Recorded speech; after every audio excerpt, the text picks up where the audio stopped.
ఢిల్లీలో కేంద్ర అఖిలపక్ష సమావేశం కొనసాగుతుంది. కేంద్ర రక్షణ మంత్రి రాజ్నాథ్ సింగ్, పార్లమెంటు వ్యవహారాల మంత్రి కిరణ్ రిజిజు అధ్యక్షతన భేటీ అయ్యారు.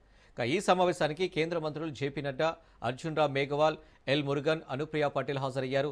అఖిలపక్ష ఎంపీలు జయరాం రమేష్, లావ్ శ్రీకృష్ణ దేవరాయలు, మిథున్ రెడ్డి, సురేష్ రెడ్డి, బాలశౌరి కమల్ హాసన్, డేరాక్ బ్రెయిన్ తేరుచి శివ, టిఆర్ బాలు, కళ్యాణ్ బాలు పాల్గొన్నారు.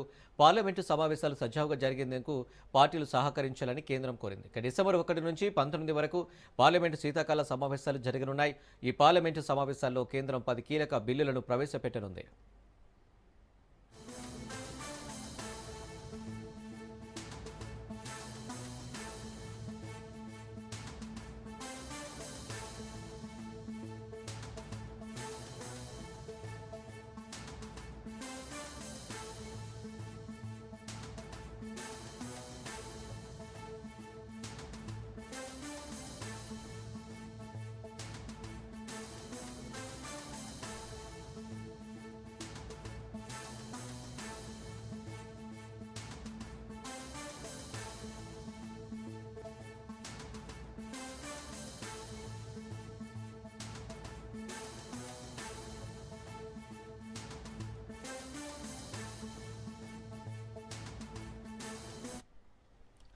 ఢిల్లీలో కేంద్ర అఖిలపక్ష సమావేశం కొనసాగుతుంది. కేంద్ర రక్షణ మంత్రి రాజ్నాథ్ సింగ్, పార్లమెంటు వ్యవహారాల మంత్రి కిరణ్ రిజిజు అధ్యక్షతన భేటీ అయ్యారు.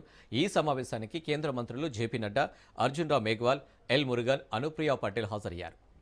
అఖిలపక్ష ఎంపీలు జయరాం రమేష్, లావ్ శ్రీకృష్ణ దేవరాయలు, మిథున్ రెడ్డి, సురేష్ రెడ్డి, బాలశౌరి కమల్ హాసన్, డేరాక్ బ్రెయిన్ తిరుచి శివ, టిఆర్ బాలు, కళ్యాణ్ బాలు పాల్గొన్నారు. పార్లమెంటు సమావేశాలు సజావుగా జరిగేందుకు పార్టీలు సహకరించాలని కేంద్రం కోరింది. డిసెంబర్ 1 నుంచి 19 వరకు పార్లమెంటు శీతాకాల సమావేశాలు జరగనున్నాయి. ఈ పార్లమెంటు సమావేశాల్లో కేంద్రం 10 కీలక బిల్లులను ప్రవేశపెట్టనుంది.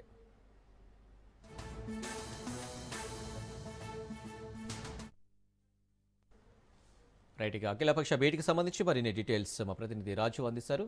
రాజు. ఎస్ అనిల్, రేపటి నుంచి పార్లమెంటు శీతాకాల సమావేశాలు ప్రారంభం కాబోతా ఉన్నాయి. రేపటి నుంచి డిసెంబర్ 19వ తేదీ వరకు ఈ సమావేశాలు జరగబోతా ఉన్నాయి. ఈసారి మాత్రం ఈ సమావేశాలు వాడివేడిగా జరిగే అవకాశం కనిపిస్తూ ఉంది. ఎందుకంటే ఇప్పటికే ఇటు అధికార విపక్షాల మధ్య ఒకవైపు మాటల యుద్ధం కొనసాగుతూ ఉంది. ప్రధానంగా ఇటు ఎస్ఐఆర్, వివిధ రాష్ట్రాల్లో కేంద్రపాలిత ప్రాంతాల్లో ఎస్ఐఆర్ ఏదైతే ఉందో దానికి నిరసనగా ఇప్పటికే విపక్షాలు పెద్ద ఎత్తున ఆందోళనలు నిర్వహిస్తూ ఉన్నాయి.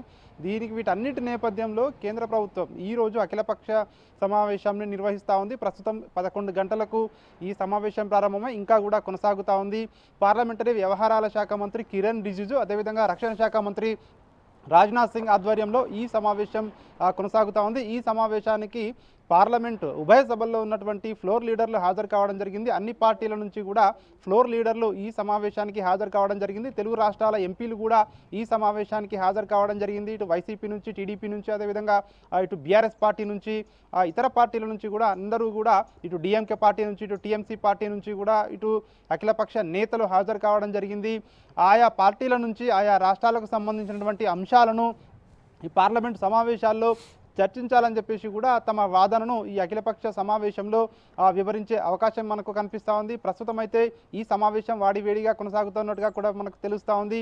ఇప్పటికే ప్రభుత్వం ప్రతిపక్షాలకు విజ్ఞప్తి చేస్తూ ఉంది. ఈ సమావేశాలు సజావుగా సాగేందుకు అన్ని విపక్ష పార్టీలు కూడా సహకరించాలని చెప్పి ఇటు అధికార ఎన్డీఏ పక్షము ఇప్పటికే విపక్షాలను కోరుతా ఉంది. ఈ సమావేశంలో కూడా మరొకసారి కోరే అవకాశం కనిపిస్తూ ఉంది. ఈసారి జరగబోయే ఈ సమావేశాలు 19వ తేదీ వరకు కూడా ఈ సమావేశాలు కొనసాగబోతా ఉన్నాయి. ఇప్పటికే ఇటు ఎస్ఐఆర్ పై, అదేవిధంగా ఇటు వందే మాతర గీతం పాడడంపై ఏవైతే ఈ వివాదాలు ఉన్నాయో వీటిపై ఇప్పటికే విపక్షాలు గలమెత్తేందుకు పార్లమెంట్ వేదికగా చేసుకొని ప్రజల సమస్యలు, అదేవిధంగా ఇతర అంశాలన్నింటినీ కూడా పార్లమెంట్ వేదికగా చర్చించాలని చెప్పి పట్టుబట్టే అవకాశం కనిపిస్తూ ఉంది. ఖచ్చితంగా ప్రజల తరపున ఖచ్చితంగా పోరాటం చేస్తామని చెప్పేసి కూడా ఇప్పటికే విపక్షాలు ఇప్పటికే చెప్తున్నటువంటి పరిస్థితి మనము చూస్తూ ఉన్నాము. ఇక అధికార ఎన్డీఏ పక్షం మాత్రం ఇప్పటికే ఈ సమావేశాల్లో 10 బిల్లులను పాస్ చేయించుకునేందుకు దీనికి సంబంధించి కసరత్తు ఇప్పటికే పూర్తి చేయడం జరిగింది.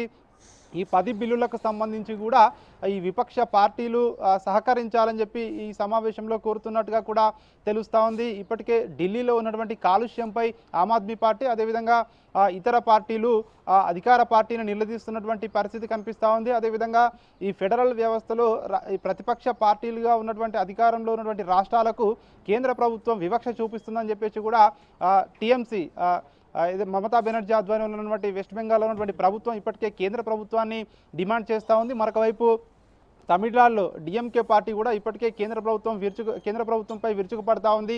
మా రాష్ట్రంపై కేంద్ర ప్రభుత్వం వివక్ష చూపిస్తుంది, నిధుల విషయంలో కూడా తమిళనాడు రాష్ట్రానికి సహకరించడం లేదు అని చెప్పేసి కూడా ఇప్పటికే పెద్ద ఎత్తున డిఎంకే పార్టీ నిరసనలు చేసిన పరిస్థితి మనం చూసాము. ఈ పార్లమెంట్ సమావేశాల్లో కూడా ఖచ్చితంగా అధికార పార్టీని నిలదీసే అవకాశం కనిపిస్తూ ఉంది. ఇక ఏపీ విషయానికి వచ్చినట్టయితే వైసీపీ ఎంపీలు ఇప్పటికే ఈ సమావేశాల్లో ఖచ్చితంగా ఆంధ్రప్రదేశ్లో ఉన్నటువంటి వైజాగ్ స్టీల్ ప్లాంట్ను ప్రైవేటీకరణను అడ్డుకోవాలని చెప్పేసి ఖచ్చితంగా ఈ సమావేశాల్లో పోరాడతామని చెప్పేసి కూడా ఇటు వైసీపీ ఎంపీలు చెప్తున్నటువంటి పరిస్థితి కనిపిస్తూ ఉంది. ఇక ఏపీలో ఉన్నటువంటి ఎన్డీఏ పక్షంలో భాగస్వామ్యం అయినటువంటి టీడీపీ పార్టీ తరఫున లావు కృష్ణదేవరాయలు ఈ సమావేశానికి హాజరు కావడం జరిగింది.